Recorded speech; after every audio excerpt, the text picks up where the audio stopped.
Hey, what's up there, YouTubers? It's me again, Brian, aka Gamer 55551, and I am back with a video review. And for this review, I'm going to be taking a look at The Legend of Zelda Skyward Sword HD for the Nintendo Switch, a port of the original version released back on the Nintendo Wii back in 2011, and would later be ported over to the Wii U though. Plus I want to give my thoughts on the movie Jackass Forever, which I saw in theaters though. If you're interested in any gameplay footage of me playing The Legend of Zelda Skyward Sword in HD, I'll have a link down in the description down below of this YouTube video, or you can click on the card that will appear up on this video, assuming you're watching this on YouTube though. And for parents out there, it's worth pointing out The Legend of Zelda Skyward Sword HD is rated E10 for ages 10 and up by the ESRB, while the movie Jackass Forever is rated R for ages 17 and up. During the Wii era, though, the Wii era got 2 Zelda games, at least as far as I remember, or actually 3 if you want to count Link's crossbow training. But it got 2 games: Twilight Princess and Skyward Sword. Twilight Princess was basically a launch title for the Nintendo Wii, and would be one of the last titles, or one of the last Zelda titles for the Nintendo GameCube back in 2006. It was a game that utilized, at least the Wii version, with the Wii Remote and nunchucks though, and it sort of gave you an idea what the whole concept of motion controls would do in terms of video games and all. But obviously, over the Wii's life cycle, though, motion controls became a hit and miss. Some games took advantage of it and did a really good job with it. Others sometimes made the game, shall we say, borderline unplayable, though. So it was sort of a mix between exactly which games did the motion controls well and which one didn't, though. But in 2011, Nintendo would release a brand new Zelda game under the name of Skyward Sword. Acting as sort of the first chapter in the Zelda series, though, this game would utilize the motion controls, Wiimote, and the nunchucks, but especially with the Wiimotes that had the Wii Motion Plus. There were those that had attachments that attached to the original Wiimote and all, that was released back in 2006, and then future Nintendo Wiimotes had the built-in Wii Motion Plus, though. And it definitely really took advantage of the Wii Motion Plus, though, and it was a good game, but to some degree it was sort of controversial for some folks out there, as not everyone was a fan of the motion controls. And having played Skyward Sword on the Wii, I would say it's not a bad game, and I'm not as bothered by the motion controls though, but I do think the motion controls definitely added a bit of a learning curve to some of the actions though, and I can see why some people may have not been comfortable with the motion controls or anything like that though. Fast forward to 2021, and now in 21 though, and Nintendo back then announced Skyward Sword HD that would be ported over to the Nintendo Switch. Now this one kind of surprised me a little bit. I didn't really was kind of surprised that Nintendo would port that game to the Nintendo Switch, because I originally thought that they would port over something like Twilight Princess or Wind Waker, which I wouldn't mind if they brought those over to Nintendo Switch and all. So it was sort of interesting to see how they brought those games over, and I was very curious how that game was going to work, especially for those who were going to play the game who have a Nintendo Switch Lite, the handheld only Nintendo Switch. Well, after spending times with playing Skyward Sword on the Nintendo Switch though, I will say the game is enjoyable though, but there is one major con I do have, and this has to do with the control, especially if you're playing the game with the Pro Controller, or if you have, the Joy-Cons attached to the Joy-Con grip and all. So why don't we get started with the pros and cons. And the first one is basically how the game runs. And for the most part though, the game runs pretty well on the Nintendo Switch. Playing it on dock though, the game runs at 1080p, 60 frames per second, and you could really see the difference. This is different than how the game ran during the Wii, which was at a lower resolution, I believe 480p, but I'm not 100% sure, but at 30 frames per second. You could really see the difference in terms of how the game runs and all. And it's certainly nice that Nintendo was able to boost the resolution and boost the frame rate in the game though. So it's certainly nice that the game runs and plays better on the Nintendo Switch. And the last thing I do want to talk about is the Pro Controller. Now, for those who are not familiar though, one of the things that Nintendo did to sort of answer the question of how this game would play on the Switch Lite, though, was basically mapping a lot of the motion controls to the buttons on the Switch controller and all. And while it seemed like an odd choice, they somehow managed to make it work to a certain degree. Your sword movement is done by flicking the right analog stick on your Switch controller, while you basically move around, with the L stick and all.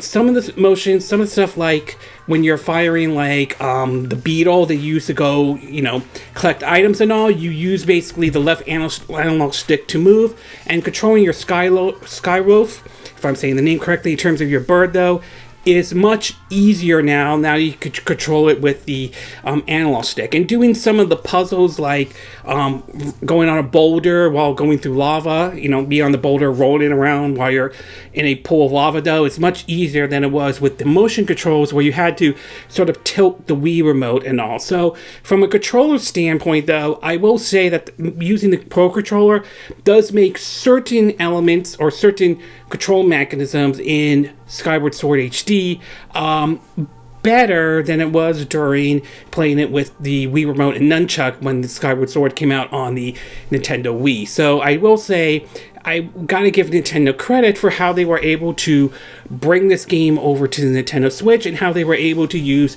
the Pro Controller and all. Yes, there are some motion control elements if you're using a Pro Controller, such as if you want to aim, you could opt to tilt the controller and all to aim if you want to do that, but you can also just aim by just moving the analog stick. So that option is still there and all. So it certainly is nice indeed that they managed to add Pro Controller support or traditional control support for the Switch version of The Legend of Zelda Skyward Sword. Okay, we're going to take a quick break. When we get back, we'll get to part 2, which is the cons, and I want to give my thoughts on the movie Jackass Forever. So we'll take a quick break, and we will be right back.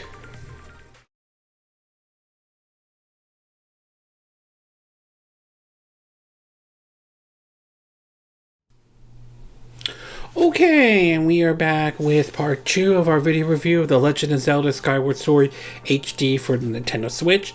So now that I gave you the pros, why don't we get started with the cons? And there are really only 2 cons I could think of, at least based on my time with playing Skyward Sword HD on the Nintendo Switch. The first one I do want to talk about is the controls, though. Now, I did mention in the pros how I felt like using the Pro Controller makes some features or some controls in the game better than it was when using the motion controls when Skyward Sword came out on the Nintendo Wii, and that still stands, and using the Pro Controller isn't necessarily bad. But there is somewhat of a learning curve with it to a certain degree, mainly using the sword and all. The thing is, because the game was built around the motion controls, though, it does make using the Pro Controller does feel a little awkward, mostly because to attack with the enemies with the sword, though, you have to either flick the sword, flick, the right control stick on the Pro Controller in order for Link to use his sword, though. It does take a little bit of getting used to compared to how, Breath of the Wild was when that came out for the Nintendo Switch. And because the controls for your actions with the sword is on the right analog stick, it means that in order to sort of rotate the camera, you're going to have to sort of push the R button, push one of the shoulder buttons on the Pro Controller. I believe it's the R button. I think it's the L button right up here, though. Several times if you want the camera to stand behind Link, and if you want to rotate the camera, though, I believe you have to hold down ZL, and you can move the camera around with the right analog stick. It takes a little bit of getting used to after a while, though. So there is somewhat of a learning curve if you're planning to use the Pro Controller, or if you are playing the game on the Switch Lite, though. There is the option to use motion controls in the game if you want to use the 2 Joy-Cons and play it like it was when the game originally came out on the Nintendo Wii, though, so that option is available. But for those who are playing with the Pro Controller or playing with the game using the Switch Lite, though, there is somewhat of a learning curve to get used to it, though, especially if you're coming off of basically playing something like Breath of the Wild or Link's Awakening and playing Skyward Sword for the first time, considering that this game was designed around the Wii Remote and nunchucks and motion controls in general, though. And last but not least, and this is sort of a con I had for Skyward Swords in general, though, is that in terms of finding certain items and all. One of the features in this game that you could do in the game is you can upgrade the items Link has, ranging from, you know, stuff like slingshot to his shield and all. And basically, you do require certain materials to get in the game, though. And that's all fine and dandy, though. But sometimes it can be a little difficult at times. While the enemies will sometimes drop items, though, or some materials that you can use to sort of build the items that you need, though, sometimes it could be few and far, and you may find yourself going back to basically certain areas and all to basically get the items needed. And sometimes you're lucky if you get them, sometimes you're not. So there's a little bit of a grind to the game, to be exact. Now, for some folks, this may not be a big deal. Like, they may be okay with it. Others may be a bit annoyed with a bit of the grinding that will be in the game. So finding items to upgrade your gears can be a real pain. One last thing to point out, though, is that the game does have a stamina meter, though. I know some people either hated the stamina meter in Breath of the Wild, and unfortunately, this was introduced in Skyward Sword, so something worth pointing out, though. I don't have a problem with the stamina meter, but some folks did, though. But either way, it is there in Skyward Sword.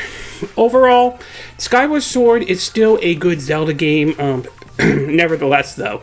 At its best, though, the game runs and plays better than it did on the Nintendo Wii. And of course, you know, the story is interesting and all, considering this is supposedly the first entry into the Zelda series before, you know, Ocarina of Time, which would break the timeline into two, Adult Link timeline and Kid Link's timeline, though. So either way, the game runs and plays great, and using the Pro Controller does make certain elements of the game feel much better, such as controlling your Skyloaf bird, to using certain items that were once required motion controls now make it a little bit easier using the Pro Controller. At the same time, at its worst, though, there is a bit of a learning curve with the Pro Controller, though, especially if you're coming off from playing something like Breath of the Wild and Link's Awakening on the Nintendo Switch, and now playing it Skyward Sword HD on the Nintendo Switch, though, considering this game was originally designed with motion controls in mind back in 2011. And of course, finding items necessary to upgrade your gear and all can be a bit of a grind at times, though. So again, it might bother some people, it might not, but it is worth pointing out. But in either way, though, Skyward Sword HD is still a good Zelda game. To me, it may not reach the height of, say, what Majora's Mask or Breath of the Wild did, but it is still an enjoyable Zelda game nevertheless, though. It's worth checking out, though, if you've never played the game before. The game does support, like I said, it supports motion controls if you prefer to play it like it was during the Wii era, to be exact, though. And I certainly am open to the idea of Nintendo porting over Wind Waker and Twilight Princess to the Nintendo Switch. I would certainly be down with that, though. Hell, I'll be down with the idea of maybe porting over, say, the two Nintendo DS Zelda games, Phantom Hourglass or Spirit Tracks, maybe remake those and bring those over to the Nintendo Switch, or even, you know, Oracle of Season or Age or Minishing Cap during the Game Boy era. That would be nice if they would have port those games over to the Nintendo Switch, if that ever happens, those. But either way, this one is still good, though, especially if you're waiting for the sequel to Breath of the Wild, which right now is being called Breath of the Wild 2. Though I suspect it's going to be called something else. At least that's what I'm leaning towards. But either way, though, if you're okay with the learning curve, if you're playing this game with the Pro Controller, then you'll probably enjoy Legend of Zelda Skyward Sword HD.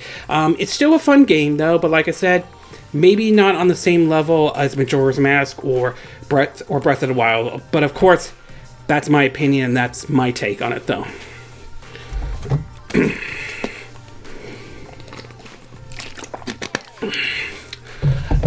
Okay, before I end this video, I want to give my thoughts on the movie Jackass Forever. Now, Anybody who was around in the early 2000s and all may remember turning on MTV and watching Johnny Knoxville and his crew, you know, the show Jackass, where they do absurdity and dumb stunts, and some of them can be just as funny as hell.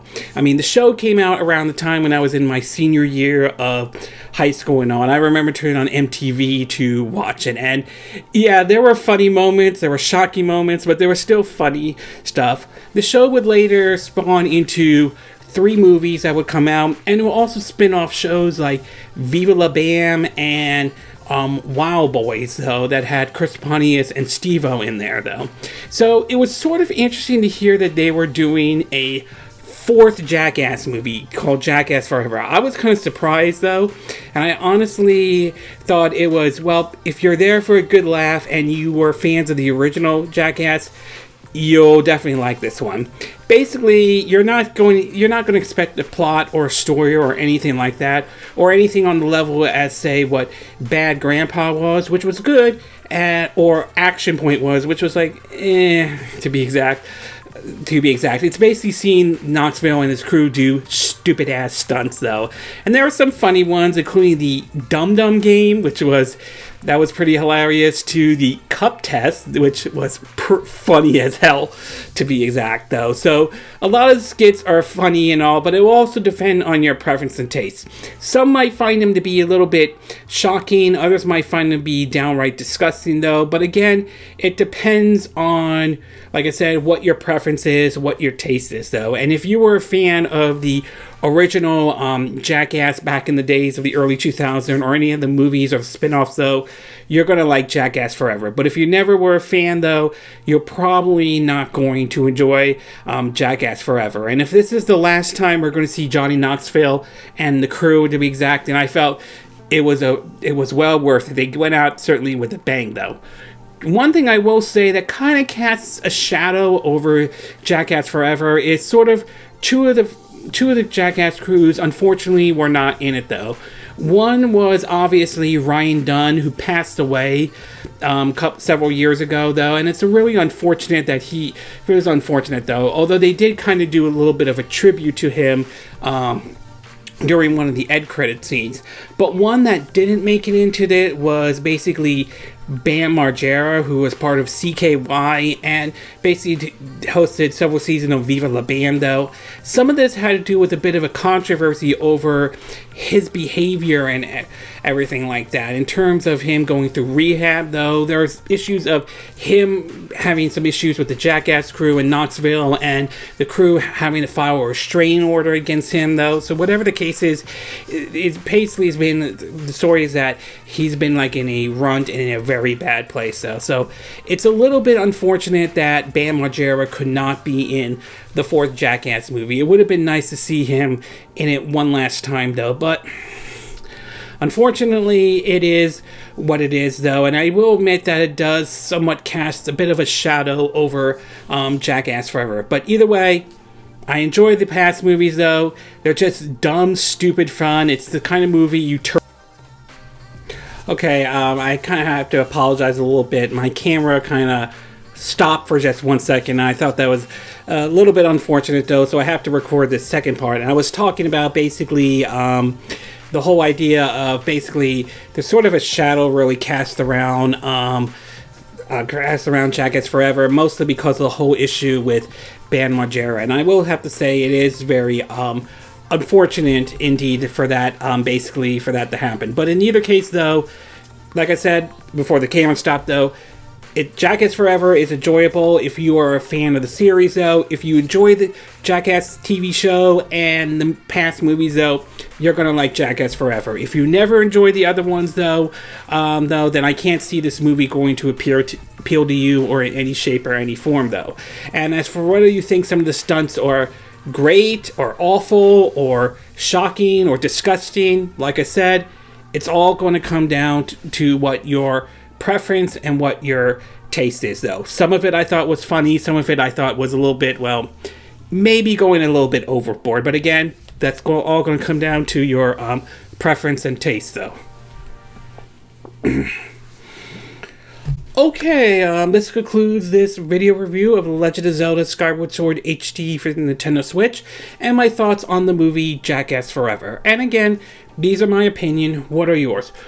Excuse me. What are your thoughts about Skyward Sword HD for the Nintendo Switch? Are you glad that Nintendo ported this over to the Nintendo Switch in any way? Are you playing the game with the motion controls, with the two Joy-Cons, or are you using the Pro Controller?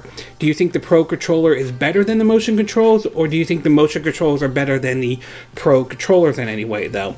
Did you enjoy the game when it originally came out? Did you not enjoy the game? Do you think some of the improvements make Skyward Sword HD on the Switch better than it did on the Wii, though? Original Wii? And what are your thoughts about the movie Jackass Forever? Are you glad that Johnny Knoxville and his crew finally did a fourth one, though? Do you think this will be the last time we see Jackass, or do you think Jackass will come back with a new cast or new crew, though? Do you think the death of Ryan Dunn and Bam Margera not being in Jackass Forever kind of casts a bit of a shadow over Jackass Forever? Do you agree with what I said in this video? Do you disagree? Do you have a difference of opinion? As always, sound off in the comment section below. Let me know what you think. And if you do like this video, I hope you hit the like button. I would appreciate it. And I hope you do subscribe to my YouTube channel. If you do, make sure you hit the bell icon for notifications of any new videos I put up. Also, feel free to share this video if you want to, and feel free to donate to my channel if you like. You could do it through PayPal me or Patreon. Links will be in the description of this video, assuming you're watching this on YouTube. And I will see you again next time when I do another video. Hopefully that'll be soon. Until then, from Southern California, I wish you all a good day then.